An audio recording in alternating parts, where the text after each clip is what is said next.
YTN 라디오 김우성의 생생경제. 애청자 여러분, 비 피해 없이 안녕하십니까? 김우성 PD입니다.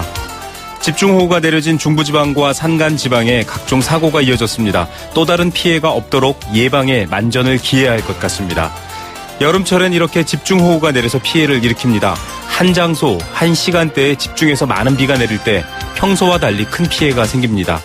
예방만이 가장 큰 대비책인데요. 평소 약한 곳, 또 축대나 산비탈 같은 면밀히 관리해서 주민을 대피시켜야 할 겁니다. 경제도 뜻하지 않게 찾아오는 이런 어려움에 막대한 피해를 입습니다. 여러 가지 어려움과 함께 마치 집중호우처럼 찾아오는 경우가 많은데요. 역시 예방이 최선일 것 같습니다. 미리 문제를 예견하고 약한 부분을 점검하는 지혜, 경제나 날씨 모두 다르지 않습니다. 오늘은 우리 경제정책을 결정하는 회의체에 대한 문제점과 대안, 전문가와 함께 짚어봅니다. 또 새로운 국가 브랜드에 대한 평가도 여러분께 전해드리고요. 하반기 추경 예산에 대한 점검도 마련했습니다. 2016년 7월 5일 화요일, 김우성의 생생경제입니다.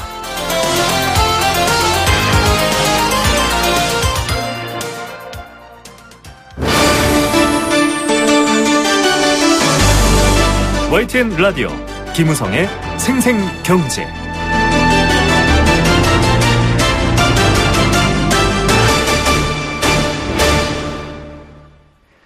어떤 일을 결정하기 위해서는 그것을 결정하는 사람과 그 의견들이 필요합니다. 그런 회의가 어느 곳이나 있기 마련인데요. 이 대우조선해양지원 서별간 회의에서 결정됐다라는 얘기가 홍기택 전 산업은행 회장의 이야기로 수면 위에 떠올랐습니다. 논란이 되고 있죠. 지금 여야도 정치권에서 정치적인 문제로 이 문제를 다루고 있지만 이 대우해양조선처럼 수조 원의 돈이 투입되는 중대한 경제 정책을 논의하는 이런 비공개 거시정책 협의체, 이 회의 자체에 대한 비판보다는 비공개와 또 책임 없는 이야기들로 인한 결정, 이런 것들에 대한 논란과 또 이야기가 분분합니다. 일각에서는 회의체가 아예 필요한가라는 그런 회의까지도 정말 일고 있는 상황인데요. 무엇이 문제이고 대안은 없는지 서울대학교 행정대학원 박상인 교수와 함께 얘기 나눠보겠습니다. 교수님, 안녕하십니까? 네, 안녕하세요. 예, 이렇게 중요한 일들이 결정되는 회의, 지금 자료라든지 기록은 없는 상태인데 그런 것들이 가장 문제가 되는 게 바로 이 서별간 회의라는 건데요.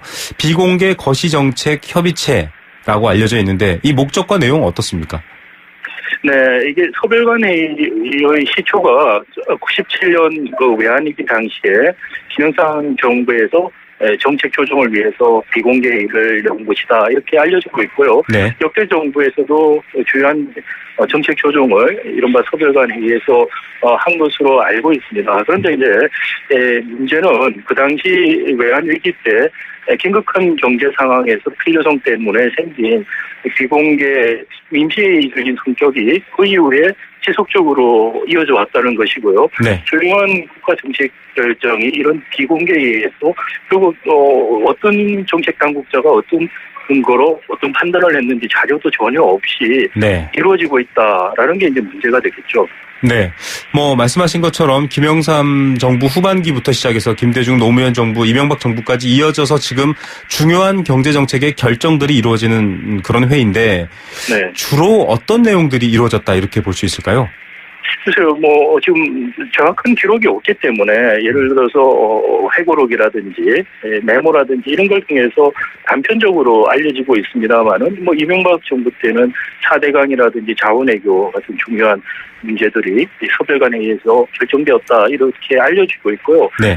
DJ 정부 때나 노무현 정부 때도 중요했던 현안들이 서별관에 의해서 다뤄졌다고 알려지고 있습니다. 네. 문제는 이런 정책 협의라는 게 사실 필요하고요. 또 네네. 상황에 따라서는 비공개적으로 그리고 신속하게 할 그런 기구라든지 모임 자체는 저는 필요하다고 생각이 됩니다. 다만 네. 그 내용 자체가 회의록도 남지 않고 어떤 과정과 어떤 근거로 정책 결정을 했는지가 전혀 알려지지 않기 때문에 이게 이제 기본적으로 문제가 되는 것이죠. 네. 관료들 입장에서는 정책에 대한 어떤 의사결정을 했을 때 근거가 뭔지를 남기지 않음으로 해서 정책에 대한 책임을 사실 질 필요가 없어지고요. 네. 불합리한 정책이 일어난 거에 대해서 추후적으로 우리가 연구를 한다든지 또는 필요하다면은 검찰의 수사 같은 게 있을 수도 있게 되는데 그럴 근거도 사실 없다는 것이죠. 이번에 대우해양조선 보면은 분식회계 징후를 감지하고 있었음에도 4조 원 정도를 추가로 네. 대출을 해주도록 했다. 사실 이 주장이 사실이라면 이건 상당히 심각한 범법 행위라고 저는 생각이 됩니다. 네. 만약에 회의록을 남기게 했다면 그거를 당장에 공개하지 않더라고 하더라도요. 몇 년이 지나서 공개가 되는 식으로 규정이 있었더라면은 이런 어처구니 없는 의사결정은 이루어지지 않았을 것이다. 물론 지금 회의록 자체가 없으니까 진실에 대한 공방까지 이어지고 있죠. 네. 예, 뭐 교수님 말씀하신 것처럼 이렇게 긴급하고 또 중요한 어떤 거시적인 정책 결정, 수조 원대 단위의 돈을 써야 하는 결정에 있어서의 회의체라든가 이런 일정 부분에 있어서의 어떤 이런 형태의 회의는 필요하다라는 것들에 대해서는 수긍할 수 있지만 가장 궁금한 점이 말씀하신 것처럼 몇 년 지나서 공개 가능한 형식의 어떤 뭐 비공개 회의록을 남긴다던가 이런 어떤 정치적 책임에 대한 여부가 있어야 되는데 지금은 어떠한 것도 남지 않아 있는 그런 부분들 때문에 사실은 의혹이 더 커지고 있거든요. 이렇게 진행돼야 되는 이유에 대한 배경 어떻게 보십니까? 사실 이유는 없습니다. 회의록을 남기고 그것을 이제 비공개 회의로 하거나 회의록을 막바로 공개하지 않을 만한 또 이유는 있을 수 있겠죠. 경제에 대한 민감한 영향 이런 걸 생각할 수는 있습니다만 일정한 기간이 지나서 예를 들어서 다음 정권이나 한 4년이 지나서 회의록을 공개하지 하는 것이 특별하게 그걸 못할 이유는 없고요. 다만 회의를 참석하시는 분들의 편리성 때문에 그런 것이 아닌가. 본인들이 어떤 이야기를 했든지 간에 기록이 남지 않고 또 어떤 결정을 했든지 간에 기록이 없으니까 이게 정책적인 합리적인 판단인지 아닌지를 사후적으로 판단도 못하게 하는 것이죠. 그래서 책무감에서부터 부분적으로 벗어나기 위한 이런 일종의 꼼수라고 보입니다. 그리고 이거는 그럼으로 인해서 많은 의사결정이 사실 비합리적이고 또 이게 정체적인 의사결정이 정말 경제의 논리에 의해서 이루어진 건지 어떤 정치적인 논리나 예에 의해서 이루어졌는지를 사후적으로도 알 수도 없고요. 네. 그리고 이런 사후적으로 알게 되는 기재 자체가 사전적으로 정치 논리라든지 다른 외압에 의해서 주요한 의사결정을 정책 당국자들이 하는 거에 부담을 주게 만들어서 그런 의사결정을 못하게 하는 역할을 하는 것이죠. 그래서 회의록을 남기지 않고 일정한 시점 지나서 공개하는 것을 안 할 이유는 없다고 생각이 듭니다. 예. 뭐 회의 자체에 대한 얘기가 아니라 말씀하신 운영 방식에 대한 얘기인데 지금 일단 정치권은 공방이 거셉니다. 서별가는 회의에 회의록이 없다는 것 자체가 뭐 불법이다 이런 얘기까지 나오고 있고 정책 결정이 아닌 협의를 위한 회의인데 무슨 공개냐 문제가 없다라는 이제 공방이 이어지고 있습니다. 이 운영과 또 거기 참여하는 구성원들 지금 주요 경제 정책을 결정하는 관료들이 다 들어가 있고 또 금융위원장 금융감독원 이런 부분들도 거론이 되고 있는데 이렇게까지 구성되어 있는 것들 협의체의 어떤 구성 방식에 대해서는 어떻게 보십니까? 글쎄요.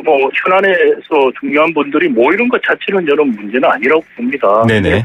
말씀드린 것처럼 어떤 분이 어떤 근거로 어떤 의사를 표시했고 또 종합적으로 어떤 결론이 출제했는지는 분명하게 기록을 남겨야 됩니다.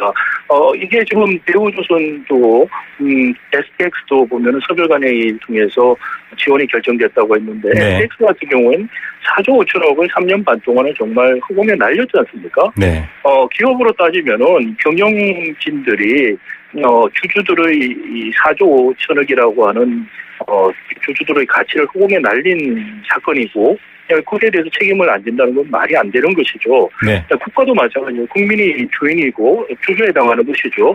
국민들의 그 세금, 국가 재정을 어떠한 근거로 어떠한 판단을 해서 그렇게 사용을 하게 됐고 그게 정책 실패로 돌아가는지에 대한 평가가 필요 꼭 하고요. 그런 정책 실패 내지는 또 비경제적 논리에 의한 의사결정이 있었는지 여부조차를 은폐하기 위해서 원천적으로 회의록을 안 남긴다는 것은 말이 안 되는 것이고요. 네. 이번에 그 홍기택 전 산업은행장의 증언이나 얼마 전에 나온 그 서별관 회의 문건이라는 데를 근거로 해서 이건 국정조사가 이루어져야 된다고 생각이 됩니다. 예. 필요하다면 검찰 수사와 특검을 통해서라도 이런 잘못된 관행을 바로잡아야 될 것 같고요.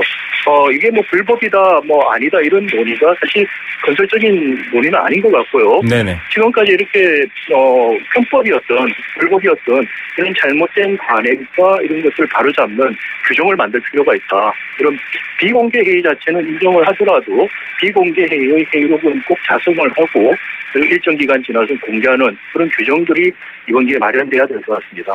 예, 비공개가 아니더라도 말씀하신 것처럼 기록을 남기지 않는 것에 대한 이유를 공개하지 않는다면 이 일파만파 더 이슈가 커질 것 같습니다. 해외에서도 네네. 국가들이 중요한 경제 정책을 결정함에 있어서 논의하는 협의체가 있다는 걸로 알려져 있거든요. 네네. 좀 우리보다는 좀 나은 점이 있는지 어떤 방식으로 운영되고 있습니까? 예를 들어서 미국 같은 경우에 이제 2008년 금융위기 당시에 버냉키 페드 의장과 네. 존슨 폴슨 재무장관이 비공개 회의를 자주 했습니다. 대응하기 위해서. 그렇지만은 회의록을 항상 남겼고요.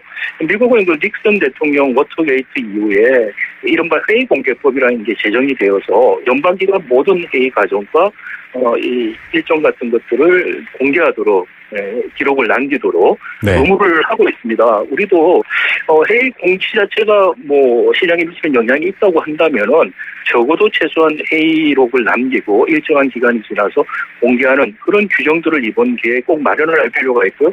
또 다른 한편으로는 소별관 회의에서 이루어진 대우조선과 STX 비원에 관한 부분들에 대한 사실 규명은 또 다른 측면에서 필요하다고 생각이 됩니다. 지금 대우조선 해양에 대해서 사실은 미니 중수부라 불리는 이제 특별수사단이 첫 번째 수사를 착수를 했는데요. 네. 이런 부분에 대해서까지 수사가 확대될 거라고 보십니까? 어떻게 보시죠? 글쎄요. 지금 보면은 이런 최근에 일련의 소별관 회의에 대한 의혹들이 제기되고 있기 때문에 검찰도 수사를 하지 않을까라는 한편의 생각도 들고요. 그럼에도 불구하고 다른 한편은 사실상 수사하는 게 쉽지 않아 보인다는 생각이 듭니다. 네. 정책적인 판단이라고 이야기하고 근거를 될 만한 것을 지금 남기지 않았기 때문에 이 말이 맞다, 저 말이 맞다라는 논의로 끝날 수가 있거든요. 그래서 이것은 국회 차원에서의 청문회와 국정조사가 필요한 부분이다라고 생각이 되고요. 그 이후에 필요하다면 검찰 수사가 이루어지거나 특검을 통해서 수사가 이루어질 필요가 있다고 생각이 됩니다. 예, 책임에 대한 것들, 그런 이유에 의해서 요구되는 기록들, 이런 부분들을 다시 한번 짚어봐야 할 것 같습니다. 교수님 오늘 말씀 여기까지 듣겠습니다. 감사합니다. 네, 감사합니다. 네, 서울대 행정대학원 박상인 교수였습니다.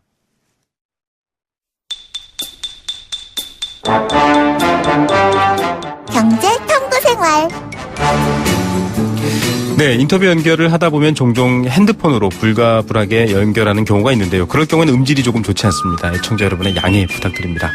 어려운 경제 매일 벽돌 한 장 쌓아가듯 쉽게 만날 수 있는 경제 탐구 생활입니다. 퀴즈를 내드리는데요. 정답을 맞춰주시면 알칼리수로 건강해지는 내 몸 A수 알칼리 생수 한 박스 드리고요. 매주 목요일 여행 스케치의 나무야 콘서트 티켓도 드립니다. 또 도심 속 꿈의 놀이터 일산 원마운트 티켓도 드리고 있습니다.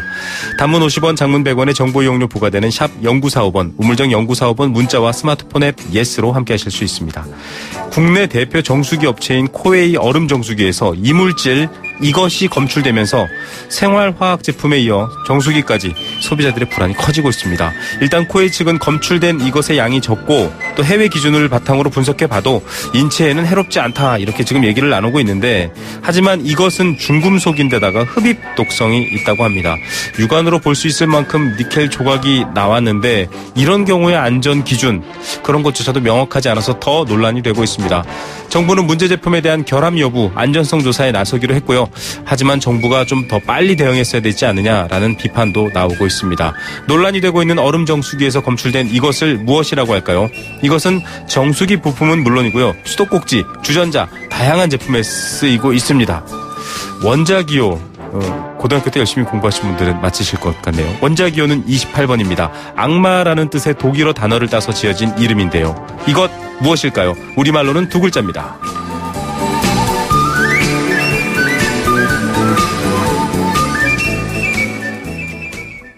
생생경제 일부 포스코와 함께했습니다. 퀴즈 참여 많이 해주시고요. 잠시 후 2부에서 뵙겠습니다. YTN 라디오 캠페인 물 없는 한라산 물 없는 제주 바다를 상상할 수 있나요? 제주의 아름다운 자연과 풍경은 깨끗하고 건강한 물이 있기에 가능합니다. 제주를 아름답게 만들어주는 건강한 물은 우리의 몸과 마음도 아름답게 만들어줍니다. 건강한 몸과 마음을 지키는 일. 아름다운 물을 사랑하고 지키는 일에서부터 시작됩니다. YTN 라디오 아름다운 물 캠페인은 광동제약과 제주특별자치도 개발공사와 함께합니다.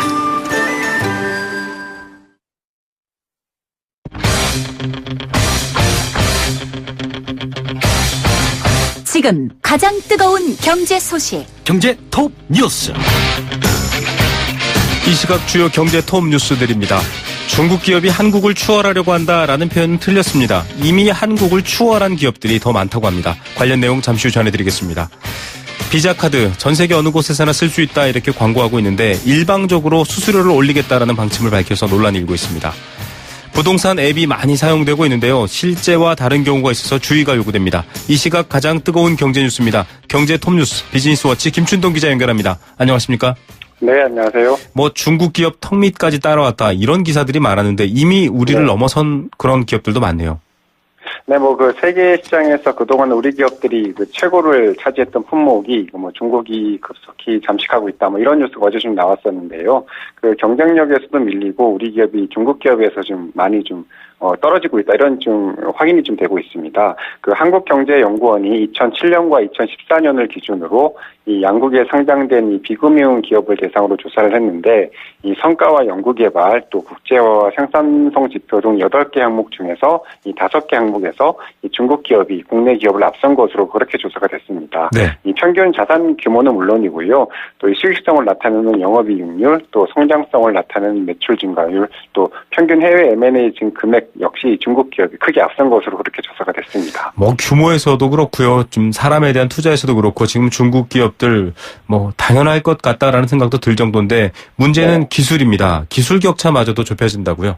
네, 제조업 상장 기업을 이 기술 수준별로 그렇게 분류를 하고 경쟁력을 분석을 했더니 저기술과 중기술 수준에 속하는 기업은 중국이 이미 우리나라를 앞지른 것으로 나타났고요. 네. 이 고기술과 이 하이테크 기업도 중국의 이 추격이 거센 것으로 나타났습니다.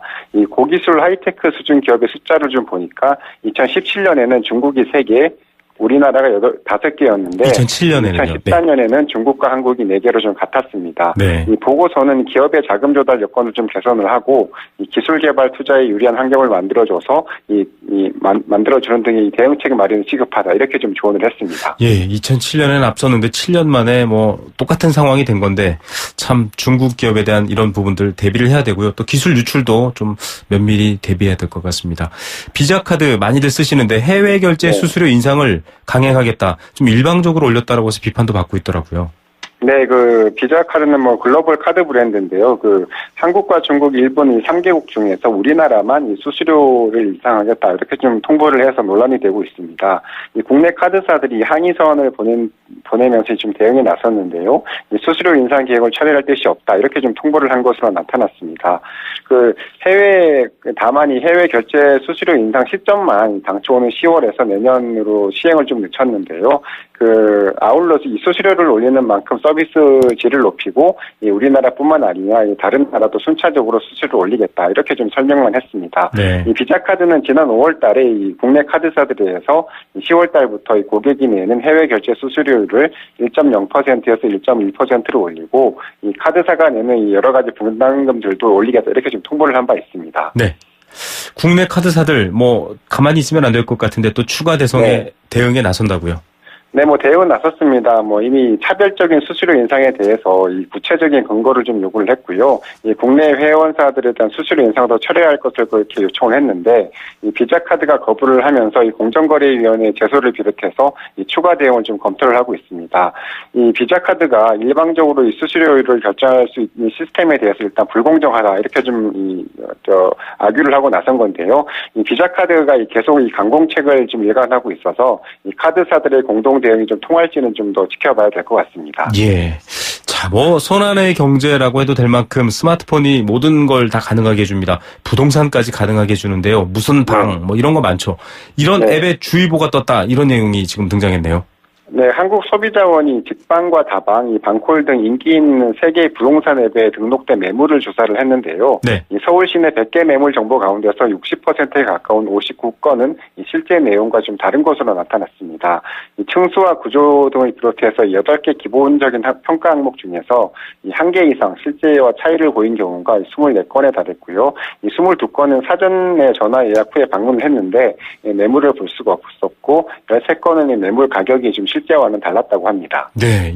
뭐 앱 광고 보면은 그런 일 없을 것 같은데 실제 이런 일이 벌어지는군요. 실제 이 앱의 내용 좀 가려볼 필요가 있을 것 같은데요. 네, 맞습니다. 지금 매물을 볼 수를 없거나 이미 계약이 끝난 매물을 올린 경우가 그만큼 많다는 건데, 소비자원이 그 매물을 볼 수 없다고 설명한 이 92건을 추가로 조사를 했더니 3분의 1은 이미 좀 계약이 끝났는데도 일주일 이상 이 해당 정보를 매물 정보를 좀 제공하고 있는 것으로 나타났습니다. 네네. 그 허위 미끼성 매물이 그만큼 많다는 건데, 이 소비자원은 이 부동산 앱의 매물 정보를 좀 전적으로 좀 믿기보다는 이 조건이 좋으면 사진이 좀 과장이 됐거나 허위 미끼성 매물일 가능성을 그만큼 좀 의심을 해야 된다. 이렇게 좀 조언을 했습니다. 예, 이런 관련된 내용의 광고를 본 적이 있는데 실제로 그냥 광고 상황인 것 같아서 좀 안타깝습니다. 발품도 네. 파시고 아무쪼록 좋은 집 구하도록 안전하게 보시기 바랍니다. 네. 아직은 화석연료에 의존해서 에너지를 사용하게 되는데 원유 매장량 70년이면 고갈된다라고 나왔네요. 네, 그 파이낸셜 타임즈의 보도인데요. 이 전 세계 원유 매장당이 2조 한 1,000억 배럴에 달하는 것으로 조사가 됐습니다. 네. 현재 연평균 생산량이 한 300억 배럴 정도니까요. 이 70배 정도 달하는 규모인데 현재 추세대로 석유를 소비하면 70년이면 이 고갈될 분량이라고 합니다.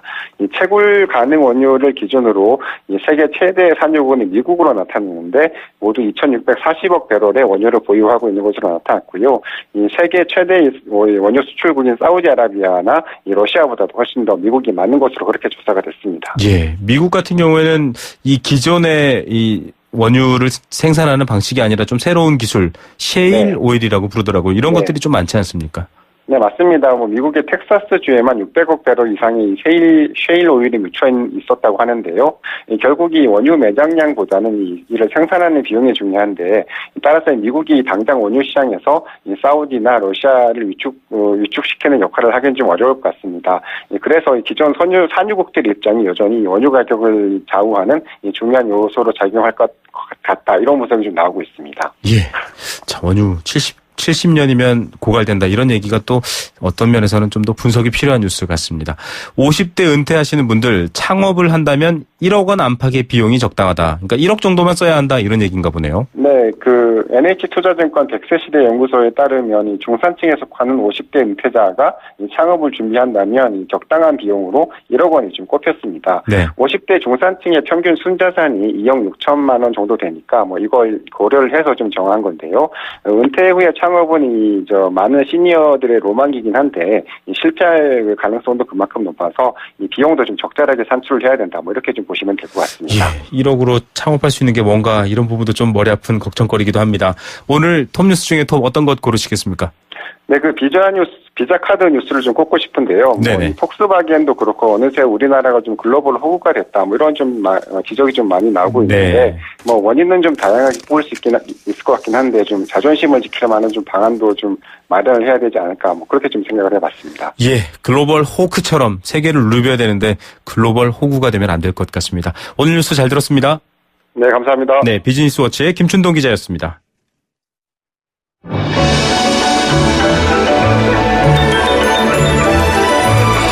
오늘의 경제를 들여다보는 시원한 창. YTN 라디오 김호성의 생생경제 생생 인터뷰. 네, 생생 인터뷰 두 번째 인터뷰 보내드리겠습니다. 크리에이티브 코리아. 한국을 대표하는 새로운 국가 브랜드입니다. 그 이전엔 다이내믹 코리아였고요. 하지만 한동안 사용되지는 않았죠. 이 국가 브랜드 아직은 멀고 좀 생소합니다. 이 브랜드가 뭐지? 이러시는 분들도 계실 텐데요.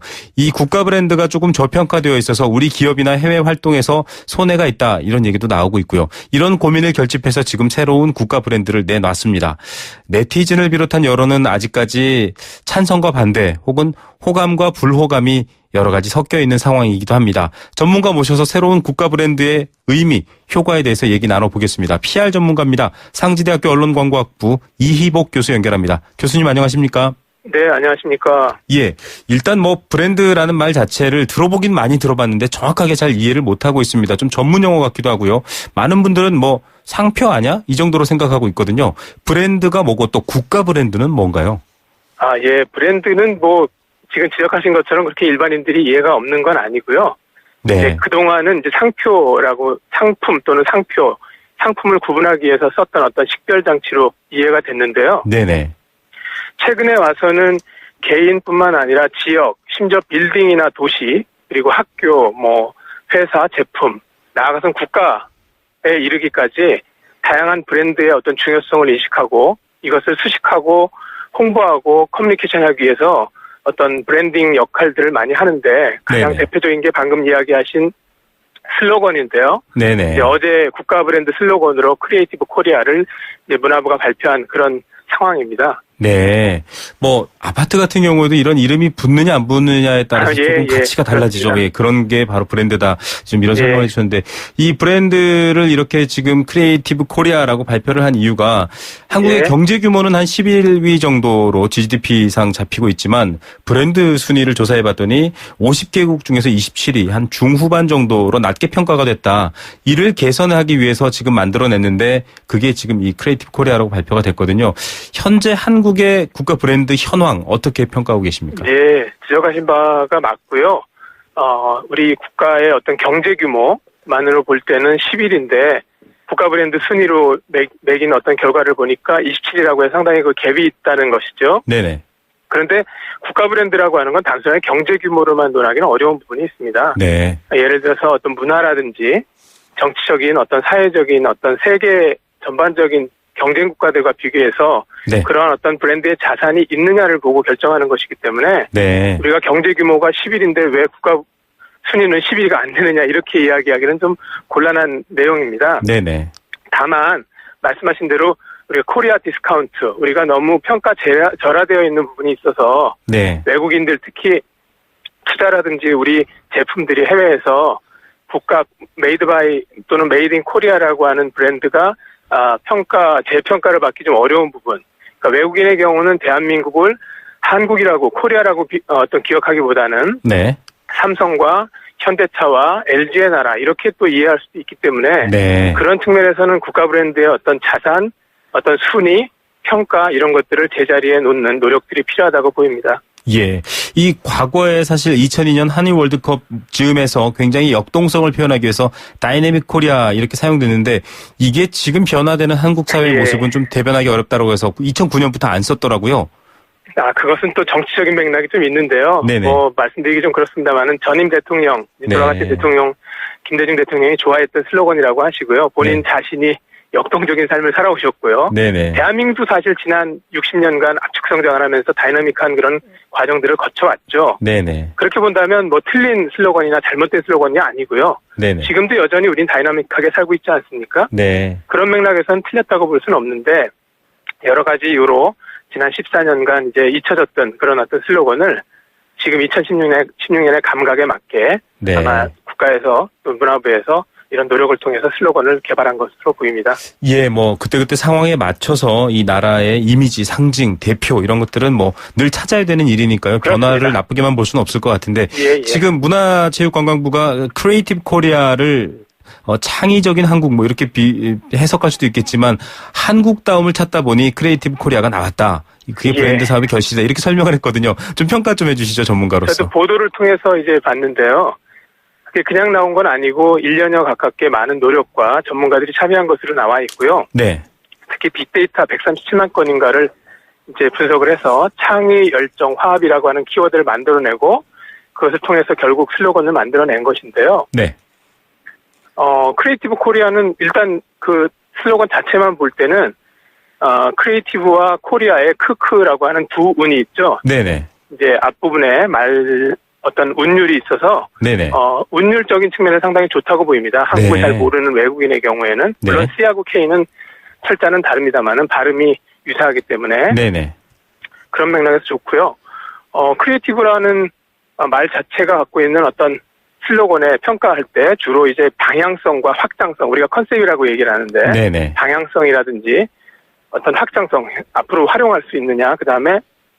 지속성 이런 측면에서 볼 때 앞에 두 가지 성과 확장성에서는 괜찮은 것으로 평가가 되고요. 중요한 건 만드는 과정도 중요하겠지만 이후에 크리에이티브 코리아라는 것을 얼마나 잘 활용하느냐, 즉 지속성 측면에서 네네. 계속된 캠페인에서 활용하는 것이 더 중요하지 않겠나 싶습니다. 예, 뭐 탄생하는 것도 어려운 일이지만 이 탄생한 이후에 어떻게 커가는지를 좀 봐야 되겠다. 예, 이런 맞습니다. 그런 주제 말씀이신 것 같습니다. 이 브랜딩 좌담회라는 게 열렸더라고요. 지난달 말에 예. 국가 브랜드 국민이 참여할 수 있고 좀 대중적인 소통을 우선해야 된다. 이런 얘기가 그 회의에서 모아진 중론이었는데 네네. 지금 크리에이티브 코리아 물론 새로 나오는 것들에 대한 대중의 거부감이 좀 있다. 이런 평가도 있지만 예. 대개가 다 추상적이다. 예. 창조적 한국 이게 무슨 말이냐. 좀 이런 말들도 예. 나오고 여러 가지 이견들이 있습니다. 좀 아쉬운 부분을 짚어주신다면요. 예, 아쉬운 것은 이제 창조, 창의, 크리에이티브라는 말을 우리말로 옮길 때 창조적인, 창의적인 이렇게 표현할 수 있는데요. 네.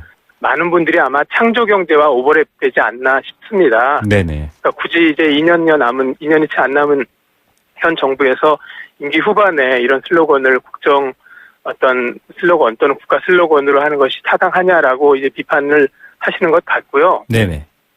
만드는 과정에서의 국민과의 소통이나 이런 것들도 물론 중요합니다. 그러나 어떤 결정을 할 때는 고독한 것이고 전문적인 것이어야 되거든요. 네네. 우리 삶의 모든 것이 소통과 관련되어 있기 때문에 그것은 너무나 당연한 거니까 그 과정에 대한 것도 물론 중요하지만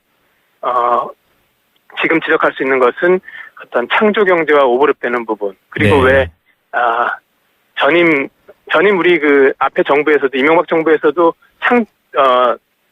저탄소 녹색 성장이라고 네네네. 성장이라고 하는 녹색 네. 성장을 이제 슬로건처럼 사용했었지 않습니까? 네네. 그러니까 정부가 바뀔 때마다 그런 또 위기가 닥칠 텐데요.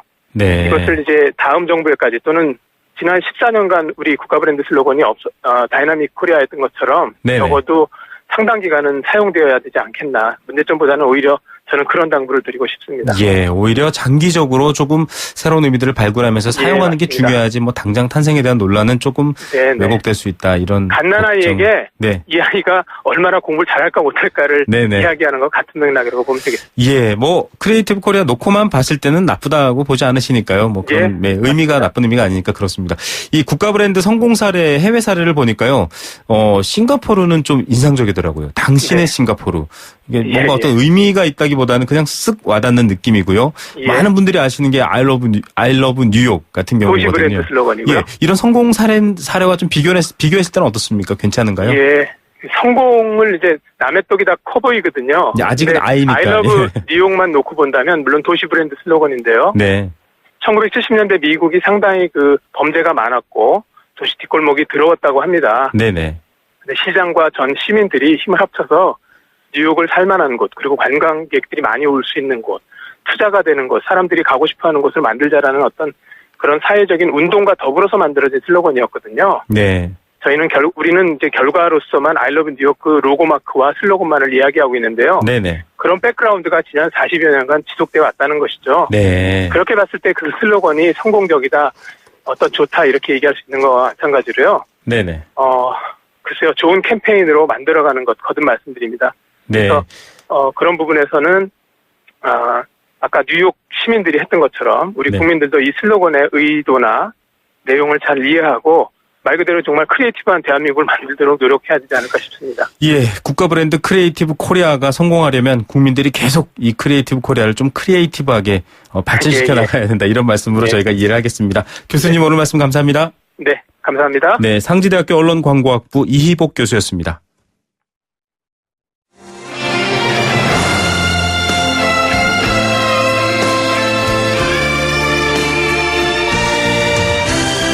YTN 라디오 김우성의 생생경제 더불어 함께 살아가는 삶 그리고 더 나은 삶을 꿈꾸는 시간 오후에 만나는 싱싱한 라디오 경제 김호성의 생생경제가 대한민국 경제를 지키는 여러분과 지금 함께하고 있습니다.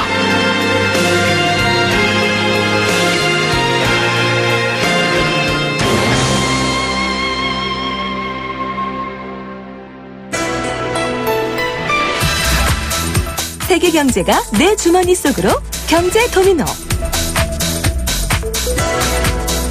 네, 세계 경제뿐만 아니라 우리가 알 수 없을 만큼 큰 국가 경제 일마저도 내 이야기에, 내 머릿속, 내 주머니 속으로 들어올 수 있게 해주는 코너입니다. 경제 도미노입니다. 정부 하반기 경기 살리겠다고 지금 여러 가지 조치를 내놨습니다. 하반기에만 예산 12조 5천억 원 정도 당겨서 상반기에 썼는데요. 하반기에도 지금 여러 가지 추경 얘기가 나오고 있습니다. 재정이 부족한 것 아니냐 이런 걱정이 나오고 있고, 추경이라는 보강책 걱정 마라, 세금을 많이 걷어놨다라고 얘기는 하고 있지만 또 이 돈이 제대로 적재적소에 쓰이는가에 대한 의문들도 이어지고 있습니다. 경제 체질의 근본 문제를 바꿔야지 지금 문제에 대한 것들에 대한 즉답적인 해결책만으로는 오히려 돈만 쓰는 일 아니냐, 이런 비판들도 있거든요. 이런 문제들 오늘 이번 주 이 시간에 나눠보겠습니다. 경제 도미노를 이끌어주시는 분입니다. 건국대 경제학과 최백은 교수 전화로 연결합니다. 교수님 안녕하십니까? 네, 안녕하세요. 네, 상반기에 사실은 조기 집행을 하면서 조금 중국 증시 폭락부터 시작해서 여러 가지 경제 위기를 좀 넘겠다라고 했습니다. 상반기 숨도 고르기 전에 또 브렉시트 같은 게 터지긴 했지만 지금 추경 편성까지 준비하고 있는데, 이번 정부 들어서 유독 추경 또 조기 재정 집행 이런 것들이 많다라는 분석입니다. 좀 어떻게 보십니까? 예, 그렇죠. 실제로 보게 되면 박근혜 정부가 지금 4년 차 아닙니까? 네. 이제 3년을 추경 편성하였고요. 그러니까 2014년만 빼놓고 이제 계속 추경 편성을 하고 있는 건데요. 그다음에 이제 4년 모두 이제 그러니까 상반기 재정 조기 집행을 하였습니다. 추경 규모는 3년 동안에 그러니까 재정 투입액을 기준으로 하면 거의 한 50조 정도를 이제 투입을 하는 셈이고요.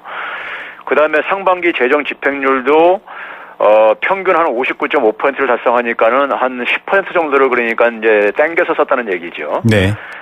이렇게 되게 된 데는 기본적으로 이제 뒤에서도 다시 말씀하겠지만은 성장률을 제가 볼 때는 그러니까는 너무 이제 과장해가지고 전망을 하고요. 네. 그 성장률이 이제 그러니까 달성하기 어렵다 보니까 이렇게 이제 재정을 이제 그러니까 땡겨 쓰는 이제 그러니까 혹은 재정을 추가로 투입하는 이런 방식이 반복되고 있는 것 같습니다. 네. 지금 성장률 얘기 뒤에서 또 해주시겠지만은 성장률이라는 게 결국은 굉장히 747 공약 같은 것도 그렇고요. 좀 정책적인 목표여서 그런 것 아닌가요? 그렇습니다. 그리고 기본적으로 경제 이제 체질이 이제 우리가 흔히 전문가들이 경제 체질이 굉장히 많이 약화됐다. 그리고 그 체질이 약화된 데는 이제 구조적인 문제가 있다 해가지고 구조적인 문제 개선을 계속해서 요구하는데 접근 방식은 계속해서 인위적인 경기 부양으로 이렇게 접근을 했죠. 네. 근데 그 인위적인 경기 부양이 그때는 그러니까 성장 수치를 끌어올릴 수 있지만은 더 체질은 계속해서 약화시킬 수밖에 없습니다. 네네.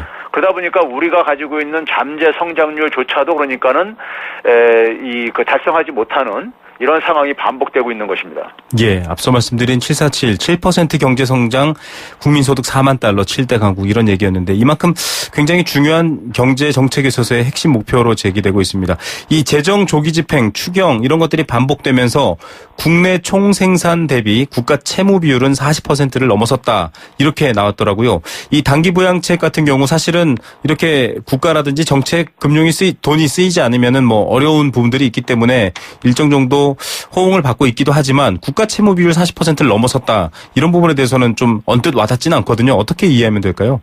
먼저 재정 조기 집행이나 추경을 통해서 이제 우리가 얻어야 될 목표가 있는데요. 네. 그게 이제 이른바 우리가 흔히 얘기하는 마중물 효과 같은 경우입니다. 제가 이 시간에 몇 번 얘기를 했지만은 이게 그러니까 시장의 민간 수요가 이제 그러니까 부족한 상황에서 이제 정부 지출을 가지고 시장 수요를 살려내고 그래서 이제 선순환 고리를 만들어내겠다는 거거든요. 네.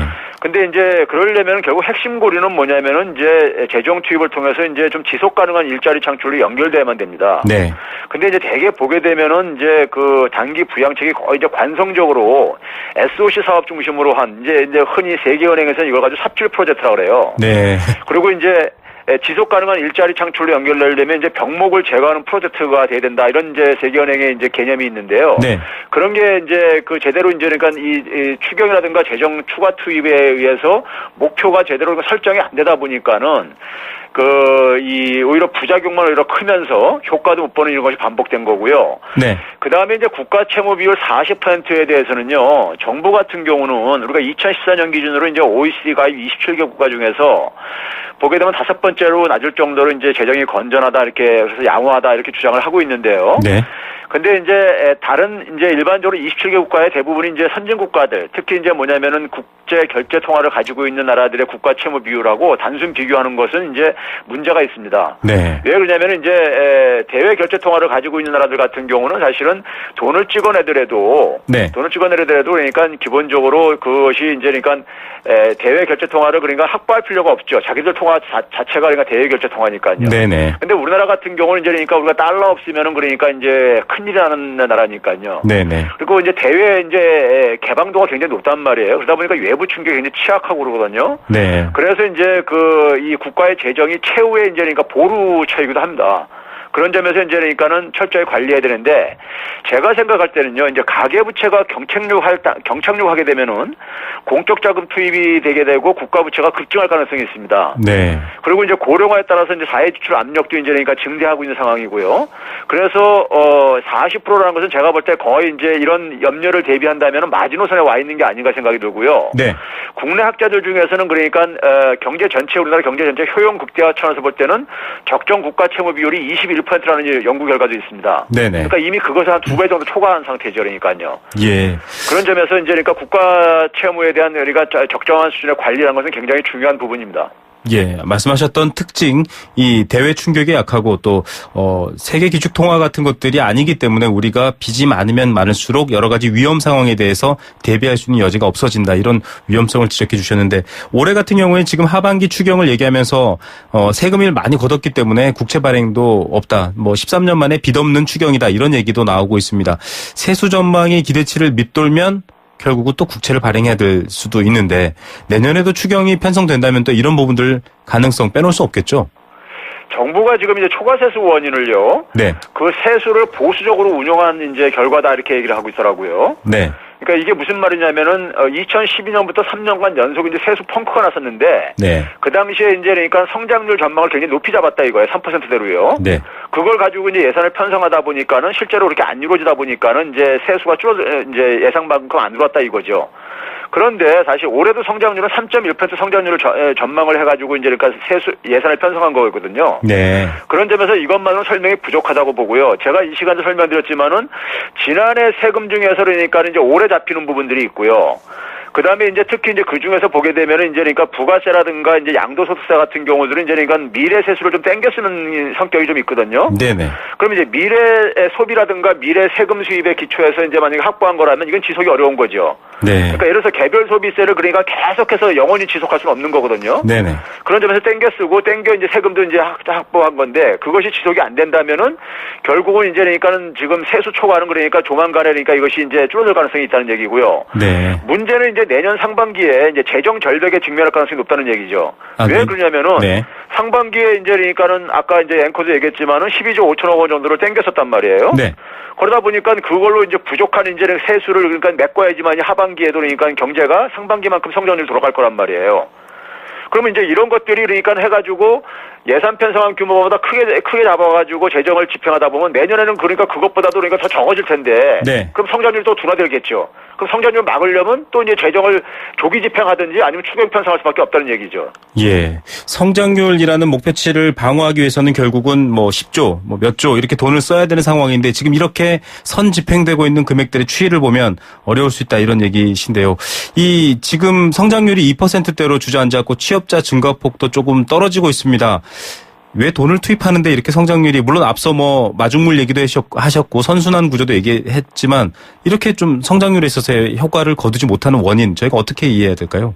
그러니까 지난 3년간 소위 말해서 이제 재정 조기 집행, 추경 편성, 인위적 경기, 부동산 이제 시장 부양 이런 걸 가지고 한 것이 연평균 2.9% 성장률이었었어요. 네. 근데 이제 정부는 계속해서 3% 성장률 전망을 계속해서 편성하고 있단 말이에요.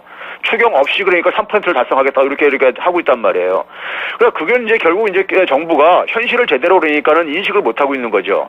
2%대 성장률을 그러니까 저는 인정할 필요가 있고요. 네. 그다음에 우리나라 성장 둔화가 경제 체질 약화에서 생긴 구조적 문제라는 것을 이것을 받아들여야 되는 겁니다. 네. 그러니까 예를 들어서 이제 가계부채 부담이 지속되고 있고 양질의 일자리를 만들어내지 못하고 있고 산업 경쟁력이 약화되고 있는 거 이런 것들이 어느 하나 해결되지 않고 있는 상태 속에서 재정 투입으로 일시적 성장률 수치를 끌어올리는 것이 이제 안주한 결과가 지금 이렇게 반복되는 건데 네. 성장 잠재력을 끌어올리는 저는 노력이 근본적으로 좀 필요하다고 봐요. 그렇지 네. 않은 이상에는 계속해서 이런 것이 반복될 수밖에 없습니다. 말씀하신 것처럼 마중물만으로는 안 되고 마중물을 분 뒤에 소득이라든지 뭐 장기적인 일자리라든지 이런 성장 동력이 계속 생겨야 된다 이런 지적이신 것 같습니다. 오늘은 시간 관계상 여기까지만 듣겠습니다. 감사합니다. 네, 감사합니다. 네, 건국대학교 경제학과 최백은 교수였습니다. 자, 여러분 다 모이셨죠? 이제 일정 변경해서 4번째 쇼핑센터 방문합니다. 가이드 멋대로 일정이 마음에 안 드시면 인터파크 투어로 가시든가. 해외여행 가이드 인터파크 투어에서는 미리 확인하고 간다. 오 마이 가이드!